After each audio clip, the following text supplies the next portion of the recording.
An omakase is an absolute must-do experience when visiting Japan.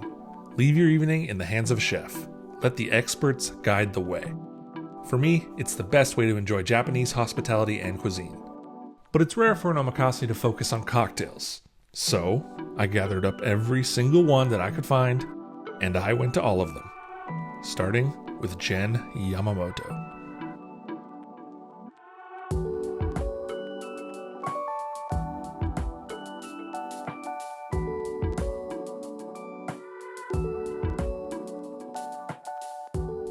You'll find that this video has a bit of a structure to it, starting with the most simple experiences and getting more complex as the video goes on.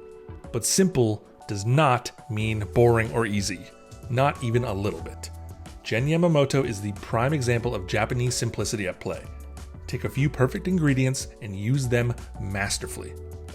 The first few cocktails of this pairing have just 2 ingredients, a fruit and a spirit. That's it. But it is so much more than the sum of its parts. This is a masterclass in balance and restraint. When you only have 2 ingredients, there are less distractions to hide behind. You need to source the perfect produce, pair it with the perfect spirit, and you need the utmost knowledge and skill to take just those 2 ingredients and make something that tastes unbelievable. And that is what is happening here. It starts simple, but it is not underwhelming in the slightest. This is a 7-course cocktail tasting, but there are options for just 4, 5, or 6 courses. But you'd be making a major mistake to not do the full 7-course omakase because you'd be missing out on some absolutely amazing drinks. After the first few courses, drinks start to get a bit more elaborate, but still with a focus on simplicity, seasonality, and balance. A tomato and beer cocktail takes inspiration from a michelada, but was far and beyond any michelada I've ever had before. And a bourbon and wasabi cocktail was the perfect way to end the tasting. This is not a typical bartending experience. There's no shaking, there's barely any stirring. The most used ingredient here is a muddler. Few cocktails have more than 3 ingredients, and most of them are served close to room temperature. But the flavors are unmatched. My only complaint about the whole experience is the size of the drinks. And this is not an issue with value. I think 10,000 yen for these 7 cocktails is an absolute steal. My issue is that I would pay double the price for drinks that were twice the size. You want to talk about a masterclass in restraint? That's me not downing each drink in one sip. That's masterful restraint.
I love cocktails.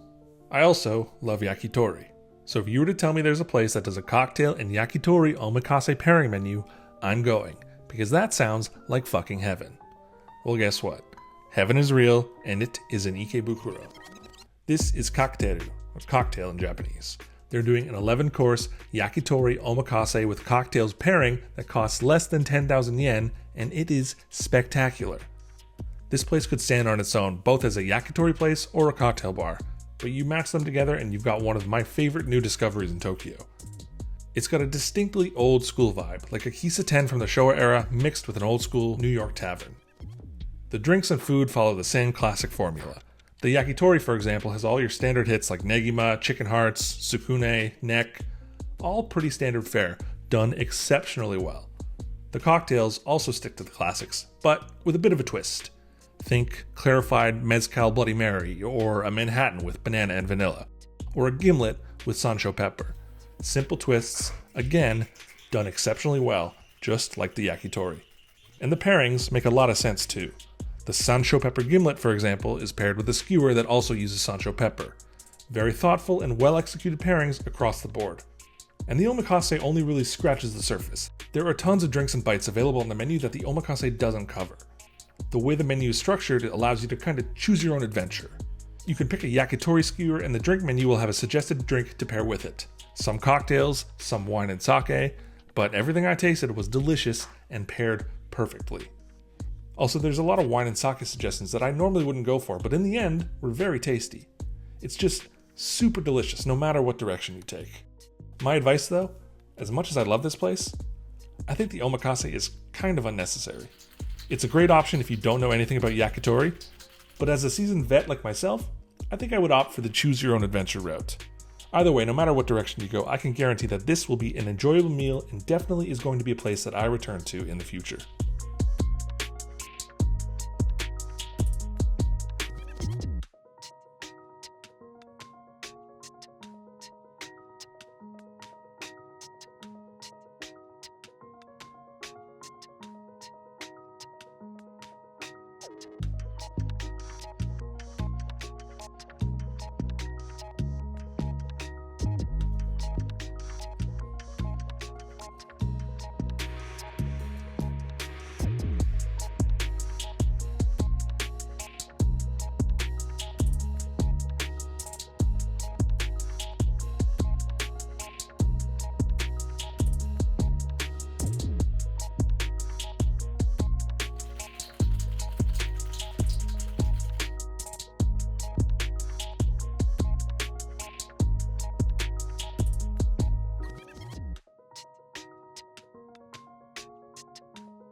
This is Sodden Frog, the cocktail bar run by 2 Michelin-star French restaurant Florilège.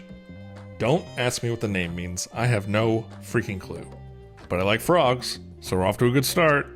They offer a cocktail omakase as well as the regular a la carte menu and an afternoon tea menu that is only available by reservation before 7:30 p.m. each day.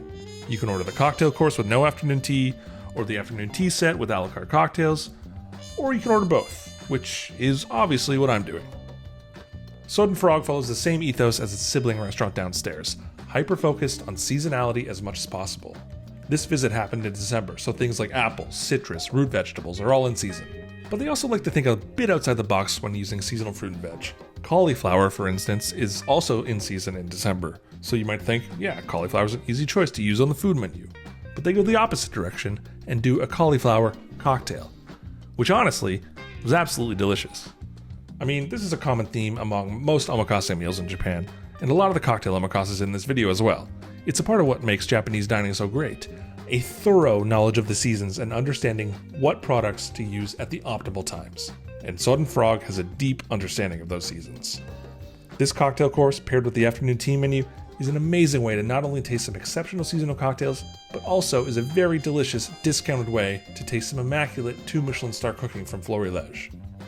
However, being here is giving me a little bit of FOMO, because as much as I'm enjoying the cocktail omakase, I'm seeing others ordering drinks from the non-alcoholic menu, and I gotta be honest, those look fucking impressive. It's clear they've put some deep thought into their non-alcohol offerings, which, in my opinion, is a major necessity these days. Not everyone wants to drink alcohol, but everyone should have the opportunity to taste some amazing mixology without imbibing. You're starting to see bars put equal thought into their alcohol-free options, which is the way it should be. What I've seen here clearly shows me that they care at Sodden Frog, and really makes me want to come back purely to taste some non-alcoholic drinks in the future. But for now, I'm totally okay with the choice I've made, because this omakase and afternoon tea set is delightful.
If you're a coffee freak, then you've probably heard of Kiyosumi Shirakawa. It's a neighborhood in Tokyo that's a bit of a trek outside the main city center with an absolutely astonishing number of world-class coffee shops. Coffee Mameya Kakeru is one of those shops. And if you're a master detective, you've probably figured out by now that based on the context of this video, they do a cocktail omakase as well. Actually, they do multiple course menus. They do both a coffee tasting and a cocktail tasting. 2 separate menus. But that's a lot of caffeine in one sitting, so I don't know if I can do both. Yeah, who am I kidding? I did both. Of course I did. The course menu focuses on one specific bean from one specific roaster and utilizes that bean in multiple iterations of coffee. I can't really tell you too much about the beans because coffee is not my area of expertise. But enjoying tasty things is my area of expertise, and this was right in my wheelhouse. Over 5 courses of the coffee tasting, you'll start with an alcohol-free cocktail made from the flower of the coffee plant, followed by a number of classic coffee preparations paired with bites to match the flavors of the coffee. Cold brew, filter coffee, and milk brew, which is a new concept to me but was absolutely outstanding. Think cold brew but using milk instead of water. Delicious. I am officially a milk brew man. This is all leading up to the grand finale, which is a milk punch made a la minute, something you can only do in a course menu. They leave it dripping in front of you so you can see the process, and you end up with a sensational milk punch to finish the tasting. They even use the spent curds from the filtration as a snack to pair with that milk punch. Genius. Mad science. They have truly earned those lab coats. The cocktail course is really good as well, albeit a lot simpler. Only 3 courses, no snacks, but the price is the same, obviously due to the alcohol involved. Great cocktails that could stand up in any cocktail bar, finishing with a flawless espresso martini. But the coffee course is really the star of the show. They have a lot of a la carte coffee cocktails as well, so my advice would be to do the coffee course and finish with a cocktail from the menu. You do not need to order 2 course menus like I did. Also, a normal person ingesting that much caffeine would probably kill you. For me, that's a normal amount. Actually, kind of a light day to be honest. and I sit here writing this script at 6:30 in the fucking morning, wondering why I can't fall asleep like a normal person. Jesus. If you're a coffee snob, or just a casual enjoyer, this is an experience that anyone can enjoy. But be warned, it is reservation only. Even if they aren't full, they will turn you away without a reservation. Consider this your one and only warning. Also, here's another warning. I think I might become a coffee snob.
I get asked often what my favorite bar in Tokyo is. It's an impossible question, and my answer changes all the time.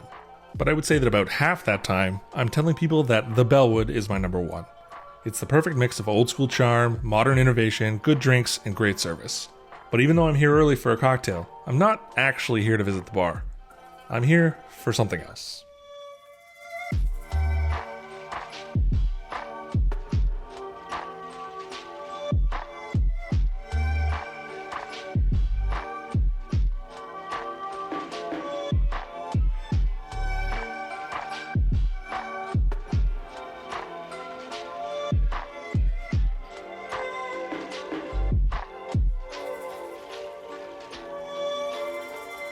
Hidden inside the Bellwood is a secret sushi omakase called Bell Sushi. And while technically this isn't a cocktail omakase, it is an omakase inside of a cocktail bar. Does that count? Well, it's my channel, and I can do what I want, so I say it counts. Also, I just really want to talk about it because it is so freaking good. A recurring theme in a lot of my videos is my preference toward innovation. I respect tradition, but I prefer innovation. Sushi tends to be a cuisine steeped in tradition. You very rarely find people thinking outside of the box and trying something fresh and new. Bell Sushi is doing something new. This is a sushi omakase unlike anything I've experienced before. It's basically a journey around the world through the medium of sushi, and it starts out with an absolute bang. Frozen cheesecake shaved onto a piece of sushi, that's a surefire way to let you know what you're in for. And what you're in for is one of the most delicious, innovative, off-the-wall dining experiences you will ever have. It sounds absolutely fucked, but it is the most phenomenal start you could imagine. And it only gets better from there, with little twists every step of the way. The usual sushi experience has pickled ginger to accompany your meal as a way to cleanse the palate, but at Bell Sushi, that pickled ginger is actually turned into a cocktail that you sip to get the same effect. Smart, innovative, delicious. There's a piece that uses curry spice and yogurt to represent India, crushed tortilla chips and jalapeno from Mexico, hoisin and cucumber to represent Peking duck from Beijing. So many unique and delicious cuisines from around the world reinterpreted into sushi. And the innovation never crosses the line, it still feels like a sushi omakase. Pushing the boundaries as far as possible without jumping the shark. I love traditional sushi, it is one of my all-time favorites, but this innovative omakase is the absolute meal of my dreams. Enough respect for tradition while still innovating as much as possible. It is perfect. There's only 4 seats, 3 sittings a night. It is a tough booking to get. The couple sitting across from me were literally looking at how they could make their next booking while still halfway through the meal, and I fully understand that. I am definitely going back the next time I'm in the city if I can get a seat. As if one of the best cocktail bars in Tokyo also now has one of my favorite dining experiences in Tokyo as well. This is as good as it gets.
The SG Empire is one of the most iconic brands in the cocktail world.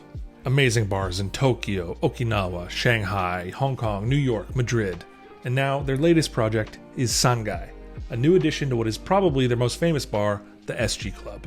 Sip, the speakeasy-style cocktail bar on the bottom floor, Guzzle, the more lively pub-style venue on the main floor, and now Sangai, the 10-seater cocktail omakase on the third floor. They're bringing that global reach to the experience at Sangai with a menu representing different regions from around the world and pairing it with their Japanese homeland. One cocktail from a Japanese prefecture paired with a bite or sip from an iconic global city to create a cocktail tasting menu that is without a doubt one of the best cocktail experiences I have had in a very long time. The room is very old school, traditional, almost zen-like, a very chill, calming atmosphere. They definitely put out the vibe that you can just relax, take a load off, and enjoy the experience. But the taste and technique is elevated to a level that truly represents the SG group of bars. Japan is a place known for its hyper-regional specialties. Apples in the northern region of the main island, dairy from Hokkaido, pears from Yamagata, citrus from Shikoku, and so on. The list goes on and on and on. There's countless regional specialties, and the menu at Sangai honors those regions while also showcasing global flavors from around the world. It really shows you that there is so much to see and experience around the world, and there's just as much in Japan as well. The technique on display is out of this world. If Jen Yamamoto at the start of this video was the simple, old-school style of bartending you come to expect from Japan, then this is the exact opposite end of the spectrum. It's inventive, using a lot of modern techniques, but never going overboard or being too avant-garde. It still feels rooted in tradition, sticking to classic Japanese flavors, but using modern techniques to elevate those flavors. Things like making their own distillates, infusions, and dry ice to make cold smoke. There's little twists and surprises to keep you on your toes, so you never know what's coming next, but every step of the way, it's just banger after banger after banger. I could sit here all day. And as is expected from an omakase, especially one with a heavy focus on fruit and vegetables, is that this is a very seasonal operation. So the things I show you in this video are very likely not the things you'll be tasting on your visit. All the more reason to go back more than once. This is definitely an experience that I wish would never end. Which is great because once it's over, they have an additional supplemental menu that you can order off of. 2 different regional style cocktails similar to the ones in the tasting, or you can order some classics as well. But they are not cheap. 5,000 yen per cocktail is pretty pricey, but honestly, kinda worth it. I know this because I ordered both. I had to, for research. What can I say? I'm a professional.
I love the idea of a cocktail omakase.